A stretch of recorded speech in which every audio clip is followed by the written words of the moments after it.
'87. The weekend you guys visited me at school. Oh my God, that's wild. Yeah, but it was like a million years ago, so it doesn't matter. Well, it matters to me. Why? Because the night you kissed Rachel was the night I kissed Rachel for the very first time. You kissed her that night, too? Two guys in one night? Where did this happen? Okay. After you told me she was passed out in our room, I went in there to make sure she was all right. She was lying on my bed, all buried in people's coats. Well, I went to kiss her on the forehead, but it was so dark, I accidentally got her lips. I started to pull away, but then I felt her start to kiss me back. It was only for a second, but it was amazing.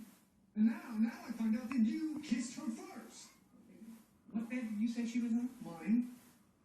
Pretty sure I put her on my bed. No, she was definitely on my bed. Why would I kiss a girl and then put her on your bed?